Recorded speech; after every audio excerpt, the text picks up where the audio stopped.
भगवान के भक्तों की श्रीमद् भागवत महापुराण की वेद व्यास जी महाराज की। बंधुओं, कथा होनी है, आप सब कथा सुनने आए हैं। जो कथा सुनने आता है वो सम्राट होता है। कथा सुनने आता है वो क्या होता है? सम्राट होता है। तो आप सब लोग सम्राट हैं, इसलिए आप सबको मैं हाथ जोड़कर प्रणाम करता हूं।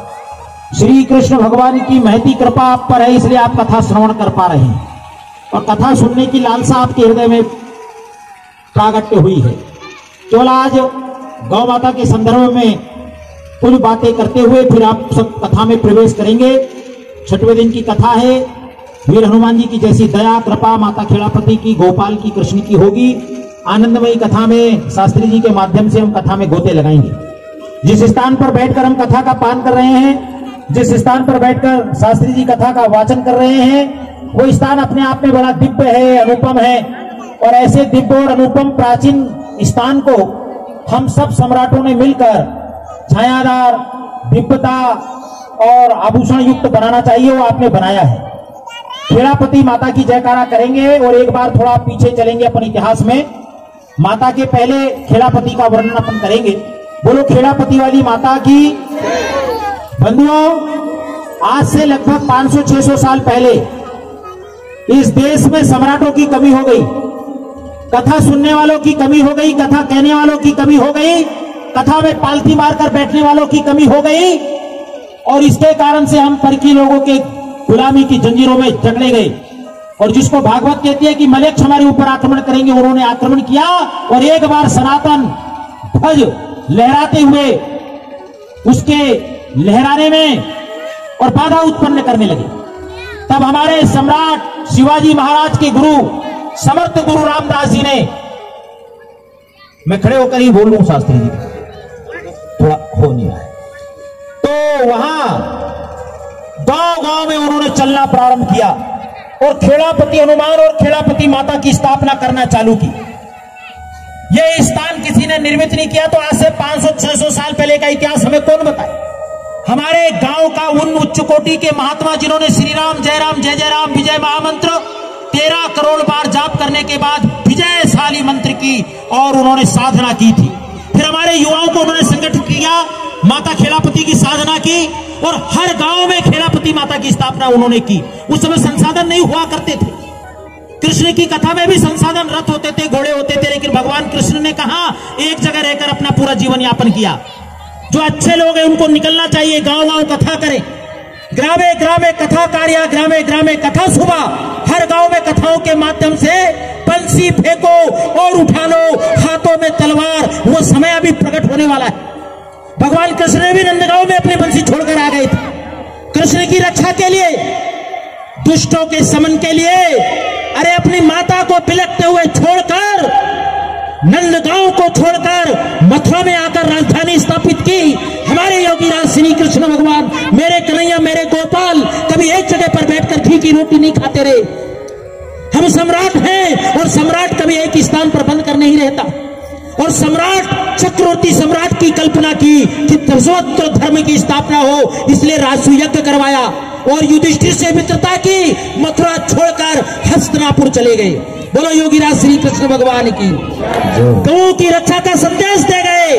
हम निरोगी रहना चाहते हैं, हम स्वस्थ रहना चाहते हैं और हम अपने कुल परंपरा रीति नीति सनातन की रक्षा करने चाहते हैं, तो गौ माता को बचाना अनिवार्य होगा। अन्यथा गौ माता नहीं बचेगी तो दुनिया रसातल में चली जाएगी। कोरोना की होगी हाहाकार, हम सुरक्षित नहीं रह पाएंगे। अभी गौ माता जितनी नहीं, उतने द्वापर में नहीं कटी, उतनी गौ माता अभी कट रही है। जितना कंस ने अत्याचार नहीं किया, उतना अत्याचार अभी हो रहा है। हम गौ माता के पुत्र हैं, हम गौ माता के पुत्र हैं, हम गौ माता के पुत्र हैं। इस अनाचार अत्याचार का जिम्मेदार कौन? हम दूसरों को कहते हैं विधर्मी, गौवंश की हत्या करते नहीं। गौवंश की हत्या करने पर हमारा दोष। गौ माता के वर्णन का अभी समय नहीं है, अनेक शास्त्रों में उसके महिमा का वर्णन है। गोपाल मणि जी वर्णन करते हैं, पूजनीय शास्त्री जी वर्णन करेंगे उसकी महिमा की, और मैं क्या वर्णन करूं, आप वर्णन जानते हैं। जानकर भी आग देखकर किसी को मक्खी खाना अच्छा नहीं होता, लेकिन शायद गौ माता के पुत्रों को वही अच्छा लगता हो। अभी मैं कुछ सूत्र आपको देता हूं, केवल बात नहीं करूंगा। मैं क्यों बोलता हूं, मैं कथा क्यों करता हूं? किसी ने मुझसे पूछा, मैंने उसको कहा मैं कथा इसलिए करता हूं क्योंकि मैं धरती पर स्वर्ग लाना चाहता हूं। मैं धरती पर वो वृंदावन, वो नंदगांव और वो कृष्ण की बांसुरी चाहता हूं। मैं इसलिए धरती पर और कथा करता हूं। मैंने वेद व्यास जी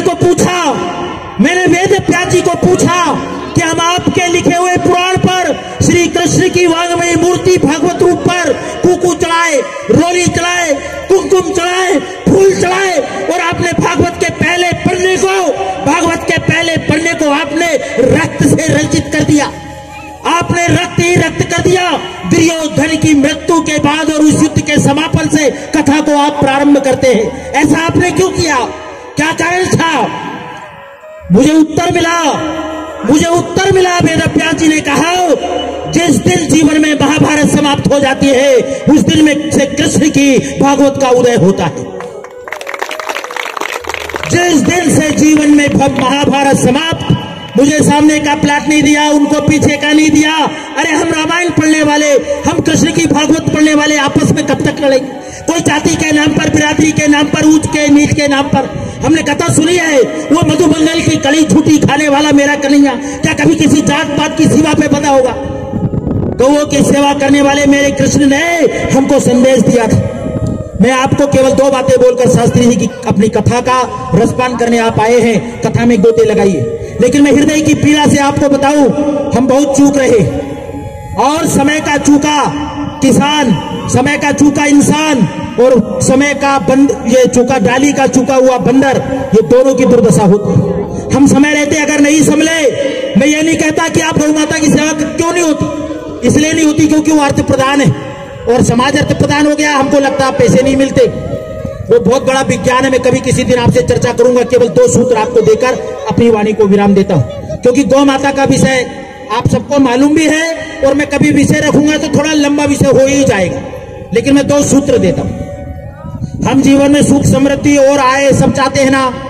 चाहते कि नहीं चाहते? बताओ, जोर से बोलो, चाहते हैं? मैं सूत्र देता हूं।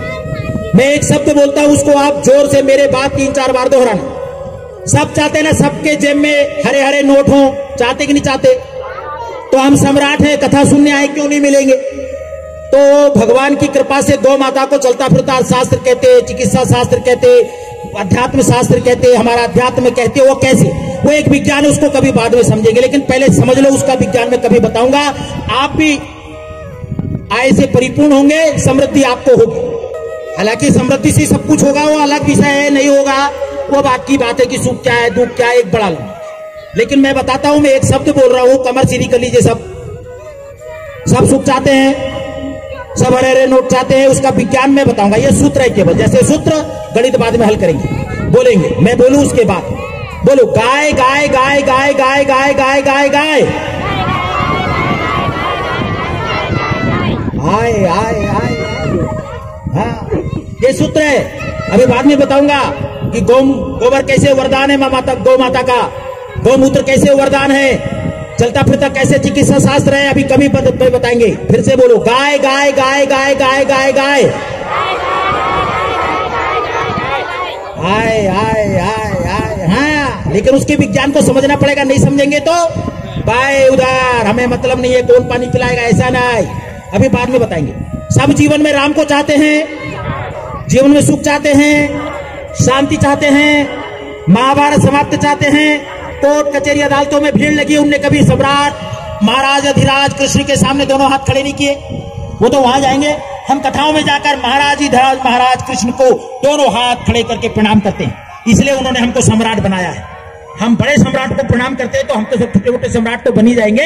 अपने गांव के आप राजा हैं बंधु, सब जीवन में राम चाहते हो। राम यानी क्या?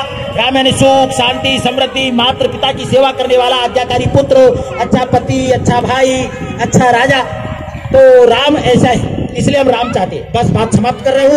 एक सूत्र मैंने दिया आपको, गाय सब कुछ देगी, मेरा विश्वास करो, उसका विज्ञान कभी समझेंगे, समय कम है। एक बात और बोलेंगे, बोलो, राम राम राम राम राम राम,